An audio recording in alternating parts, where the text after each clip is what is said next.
Gonzaga Nation SI with our Final Four preview. Unfortunately, Gonzaga Bulldogs were not in the Final Four, which a lot of people were anticipating and expecting, as well as hoping and planning for them to be in New Orleans this weekend, playing in the Final Four, and many thought competing in a title game for the third time in the last 5 years and maybe cutting down the nets for the first time in history.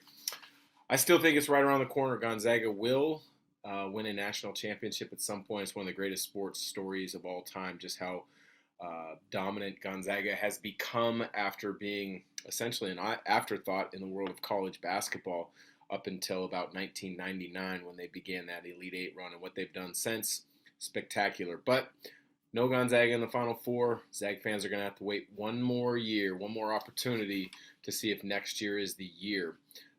Lots of things will be happening in Gonzaga, um, in Gonzaga circles, whether guys confirm they're leaving for the NBA, maybe guys head to the transfer portal, although I don't think that's going to be a big problem because the young guys have opportunities right around the corner for themselves. Uh, and then who might they get as a grad transfer because Gonzaga has been so good in that market over the last few years. But Final Four preview, as mentioned, here we go in New Orleans, playing on Saturday.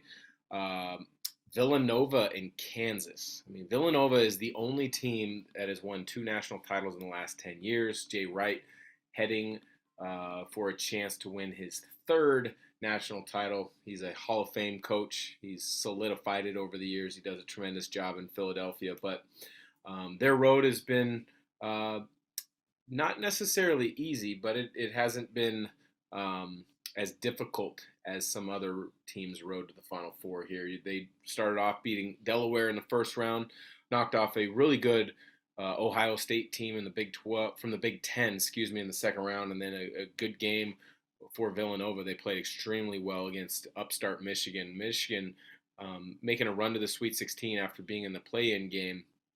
A tremendous job by Juwan Howard to get those guys back organized and on track. And then beating a really good Houston team coached by Kelvin Sampson. Defensively, Houston as good as they come. Houston lost their top two scorers by mid-December, and for them to make an Elite Eight run for the second year in a row was impressive. But Villanova starts and ends with Colin Gillespie. Injured a season ago with his knee, came back. Some people questioned what his um, abilities and capabilities to lead Villanova deep into the NCAA tournament would be. He's proved any doubters wrong. He's on a number of All-American lists. Um, just doesn't make mistakes. Solid with the basketball, doesn't make mistakes, doesn't turn it over, gets his guys shots, makes shots himself, wants to take big shots. Defensively, he's extremely solid. So I really like what they have running the point guard attack. Jermaine Samuels has been tremendous throughout the season.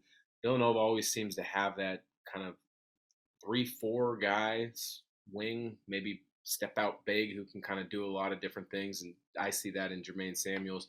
The biggest question mark for me though is how are they going to replace Justin Moore, tore his Achilles in the final minute of the Elite Eight game against Houston.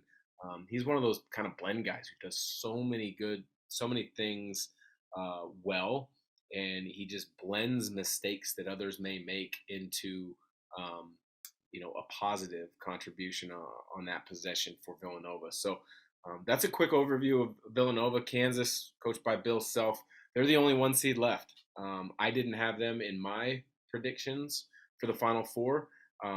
Kansas stuttered a little bit down the stretch, but they are playing unbelievable basketball here in the NCAA tournament. They beat Texas Southern, Creighton, Providence, and then they absolutely smacked Miami in the Elite Eight. But Bill Self, really good coach.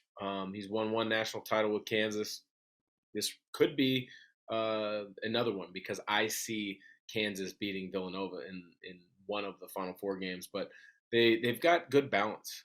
Yes, Ochai Agbaji gets a majority of the attention, and rightfully so. He's a really skilled wing who can shoot it. He can put the ball on the deck, finish at the rim. I think he's a tremendous college basketball story simply because of the fact that he's just kept getting better and better and better over the course of his time in Lawrence. And that's what you love to see. Some guys try to speed up the process and leave for the NBA too soon, and then they become a lost man, whether in the college game or at the next level with the pros. And I think Agbaji, by staying with it and improving, uh, has put himself in the limelight to be, an All American this year, which I know a number of postseason publications have named him one. And he's going to have a chance to play at the next level for sure because of the improvement that he's shown. But he's not the only guy on Kansas. They've got a really good roster.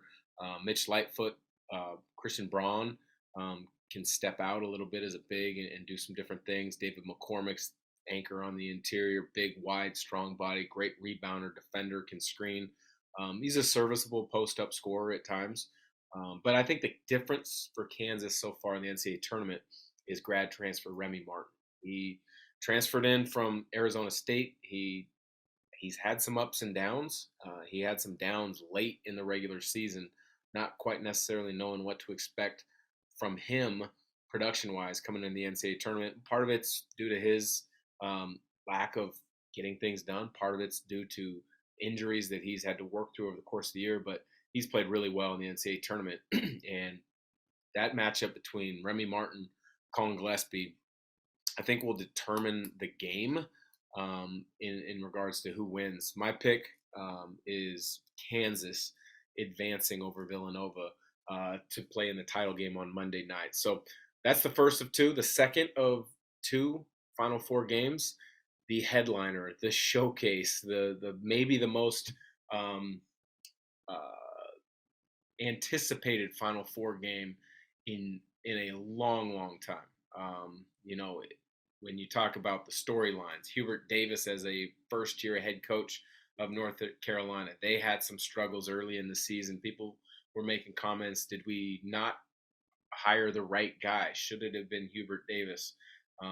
He stayed true to the process that he believed in, and he's got his team playing unbelievable basketball. So that's part of the story because Carolina is one of the traditional powers in NCAA basketball. But then the big storyline, as everybody knows, Coach K's final go. It's his final year. They had some struggles down the stretch during the mid stretch of the ACC play. They ended up winning the conference title outright.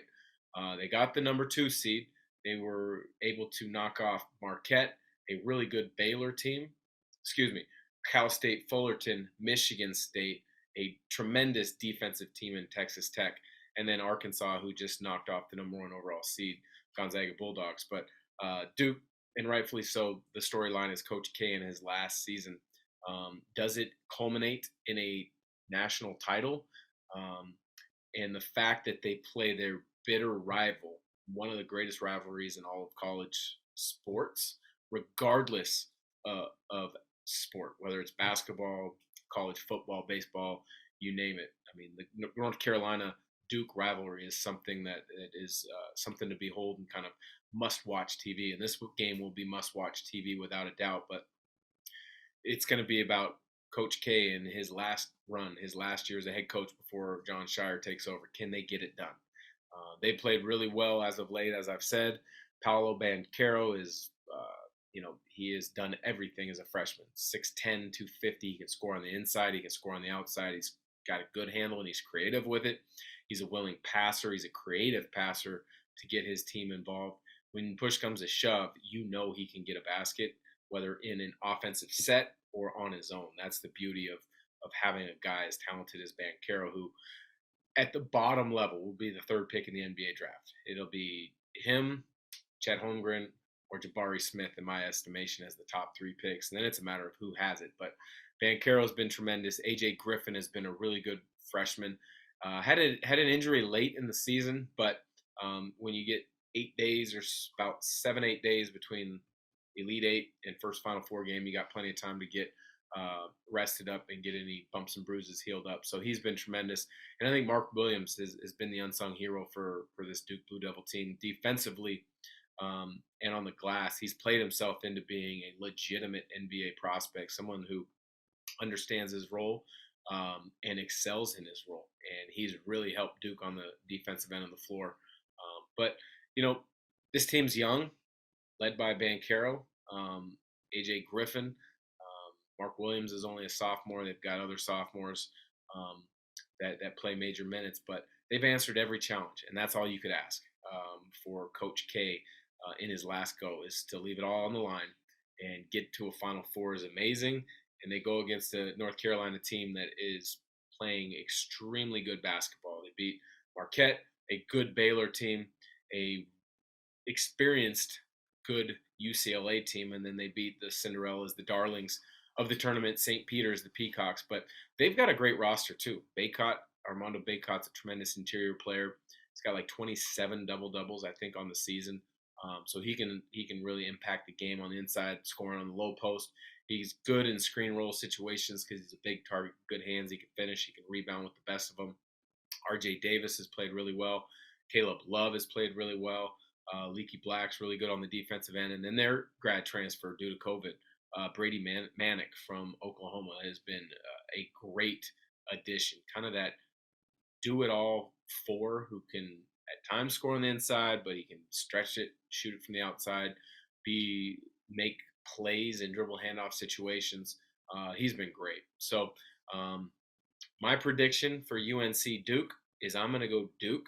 I just think with everything going around, Coach K's last run through the NCAA tournament, the way that Banchero was playing, I'm going to have to go with Duke. So I've got in the Final Four Duke and Kansas in the semifinal games, and they'll be meeting on Monday night. For Gonzaga Nation SI, hope you've enjoyed it. Like, subscribe, and review to all our social media platforms.